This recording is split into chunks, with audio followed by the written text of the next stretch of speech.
This tutorial provides an overview of 8 standard web metrics. The learning objectives for this tutorial are to identify 6 standard web metrics. We'll then take a look at goals in web analytics before investigating 2 more standard web metrics that relate to goals. And finally, we'll take a look at attributes to consider when selecting the metrics to report on. So here are the first 6 standard web metrics that we'll look at, starting with visits. Some web analytics packages use the term visits, but most, including Google Analytics, now use the term sessions. The number of sessions includes the same person coming to your site multiple times. In other words, the same user can have multiple sessions of visiting your site. And because this is an important metric, you'll see sessions in many Google Analytics reports. Visitors is the number of unique users of your site. And the term in Google Analytics for visitors is users, the users of your site. And again, the number of unique users is an important metric to track, and it appears in many Google Analytics reports. So Google Analytics has lots of different standard reports, which means you'll see the same metrics reported in slightly different ways. This is part of the Audience Overview report, which shows the total number of sessions over a specified period, along with the number of users. While this report, the Acquisition Overview report, breaks down the sessions and users according to the channels through which they came to the site. These might include organic search, direct traffic, paid search, social media, email, for example. So it starts to show how well different channels are performing in terms of acquiring visits. And just so that we're sure about the difference between a user and a session, let's say there's one user, Dave, and he comes along and has a session visiting your site. There's one user and one session. Then, the next day, Dave comes back to your site. There's still only been one user, but there's now been 2 sessions. Dave comes back again, and there's 3 sessions. However, there's something to be aware of here. If Dave comes back yet again, but this time through a different browser on the same device, then Google Analytics will see him as a new user. So users is an approximation of the number of unique visitors to your site. Next is time on page, which tells you the average time visitors spend viewing each page on your site. And this can either be a positive or a negative depending on the nature of the individual page. For example, if a page is shorter, less content dependent, and its purpose is to elicit an action, such as completing a lead capture form, then a long time on the page might imply that there's a problem. The visitor might be struggling to see how to complete the desired action, so they might be struggling to complete the lead capture form, for example.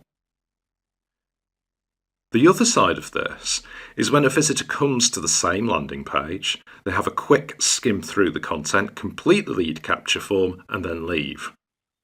They won't have spent much time on the page, but they will have completed an activity that's important for your organisation. However, if a page's content is longer and you want visitors to spend more time on it, for example, this would be the case for a blog post, then in this case, a longer time on page would be a positive because it implies that the page has fulfilled its purpose by keeping visitors engaged. Time on site is a variant of time on page and applies to the site as a whole. It also can be a positive or negative according to the nature of the site or visit. For example, a long time on site might be because visitors are engaged, or it might be because they're lost. They can't find whatever they came to the site for in the first place. However, For both time on page and time on site, there is a slight anomaly to be aware of. To illustrate, a visitor lands on page 1 at 10 a.m. This means that the page's tracking code sends information to Google Analytics. Then the visitor clicks an internal link and moves to page 2. Again, when page 2 loads, its tracking code sends information to Google Analytics. And this means that Google Analytics can now record the time on page for page 1 as 5 minutes. The visitor then moves to page 3 at 10 past 10. The page loads, and Google Analytics records that the visitor spent 5 minutes on page 2. But after landing on page 3, the visitor doesn't do anything to cause the page's tracking code to send any more information to Google Analytics. And then, eventually, they leave the site. The result is that Google Analytics has no choice but to record the time on page for page 3 as 0. It also records the session duration as starting at 10 a.m. and ending when the visitor landed on page 3 at 10:10 a.m. Next is bounce rate. And in Web Analytics, a visitor bounces when they view just one page on your site and leave. And for the reasons described previously, under time on page and time on site, these single page, no interaction sessions are recorded as having a session duration of 0 seconds and a time on page of 0 seconds. So the bounce rate is the percentage of visitors who came to your site and bounced. They came, they viewed one page, they thought, "Nyeh," and left. Bounce rate is available as an average for the entire site or for individual pages. As with time on page, how you interpret bounce rate depends on the purpose of each individual page. If, for example, your home page has a high bounce rate, then this indicates that there's probably something wrong. The page may not be living up to the visitor's expectations after they've clicked through from the search results, for example. Or perhaps the visitor just isn't convinced by your online value proposition and they decide not to continue any further into your site. Another example is blog posts. For example, say a visitor goes to your new blog post each month. They land on the blog page, they read it, and leave. They bounce. However, this doesn't necessarily mean that it's a bad thing. They've consumed your blog post, you've engaged with them, and they've left. So looking at bounce rate for your entire site can be misleading. It's much better to look at the bounce rate in the context of the purpose of each individual page. It can also be helpful to look at bounce rate and time on page together for each individual page to give a clearer indication of what might be happening. And lots of reports include bounce rate. For example, the Audience Overview report shows the overall bounce rate for your site. The Channels report shows the bounce rate for each channel bringing visitors to your site, including paid search, organic search, email, and social media. And the All Pages report shows the bounce rate for each individual page on your site. This means that if your site's overall bounce rate is high, then you can use these reports to dig deeper to see whether it's uniformly high or whether it's the result of something like 1 or 2 channels. A page's exit rate is the proportion of views of a page that was the last in the session. Exit rate isn't a particularly effective measure of success, but it might help you assess whether people are leaving your site where you want them to leave. So, for example, your home page might have a low bounce rate, but also have a high exit rate. This might imply that people are coming to your homepage, then doing something on that page that's been set up as a conversion goal in Google Analytics, maybe watching a video on the homepage, for example. But the visitor then leaves the site. The engagement event means that the visit isn't recorded as having bounced, but they have exited from the homepage. And exiting from the homepage is rarely a desirable thing, as you usually want people to go deeper into your site. However, it's also plausible that a visitor could land on the homepage, investigate your site, then come back to the homepage, and then leave. The overall problem with exit rate is that people have to leave your site somewhere. So we've been through 6 standard web analytics metrics, but before going on to the final 2, we'll have a look at goals in Google Analytics. In this context, a goal is an action a website visitor completes that is important to the success of your organization. And identifying and setting up goals in Google Analytics is essential. Otherwise, you might be spending lots of money on acquiring visits through display advertising, for example, but will have little or no insight into whether visitors are doing what you want them to do after you get them to your site. Examples of potential goals include when a visitor completes the process of making a purchase on a site, enrolls on a course, or pledges to make a donation. Other examples might include when a visitor completes a lead capture form and receives something in exchange, such as a white paper, a discount code, a free trial, for example. Other examples might relate directly to engagement, such as when a visitor likes or shares your site content, or watches a video testimonial, or even just visits your testimonial page, or clicks a tab to view more product information, or adds comments to a blog post, for example. Goals will be different according to the objectives of each individual site and organisation. However, Google makes a distinction between the 2 levels of activity we've just looked at. They call a conversion goal relating to the primary purpose of your site a macro goal. And they call those smaller, relationship-building activities micro goals. So micro goals can frequently lead the visitor to repeat visits, culminating in completion of the macro goal. You'll never see either term actually used within Google Analytics, but it is a helpful distinction when it comes to planning and reporting. And well worth emphasising is that one site's macro goal might well be another site's micro goal, and vice versa.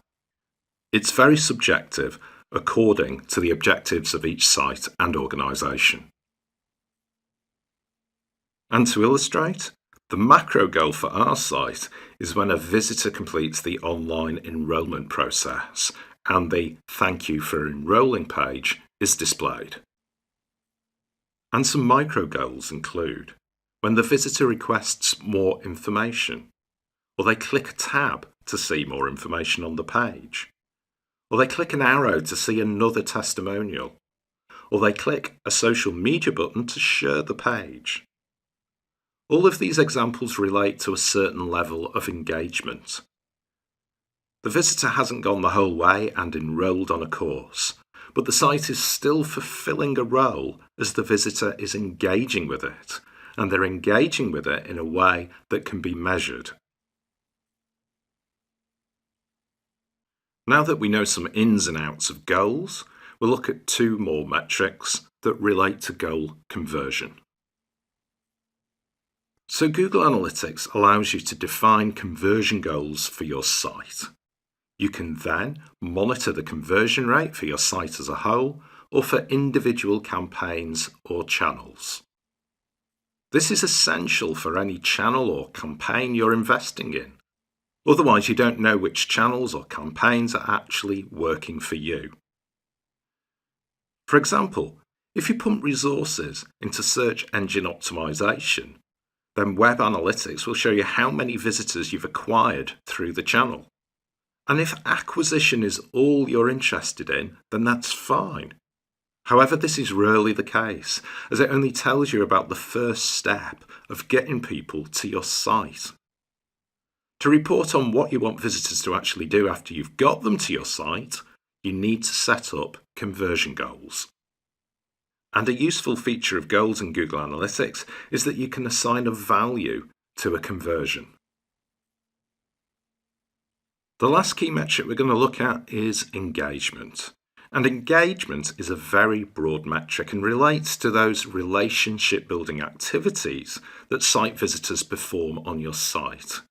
So for example, on our site, visitors might watch a video testimonial, click a tab to view more course information, or share a course page through social media. These are relationship building goals that signify engagement and may lead the visitor to return later to enroll on a course. So your site's micro goals are generally an indicator of engagement. There are other measures of engagement which vary in their ability to portray whether the engagement was positive. Time on site has already been covered and could be viewed as an indicator of engagement. On the other hand, it might really indicate that the visitor has spent 10 minutes roaming the site trying to find whatever brought them there in the first place. The same uncertainty applies to the number of pages visited during a visit. The visitor may have been lost and frustrated, or very engaged. And goals can be set up in Google Analytics relating to time on site.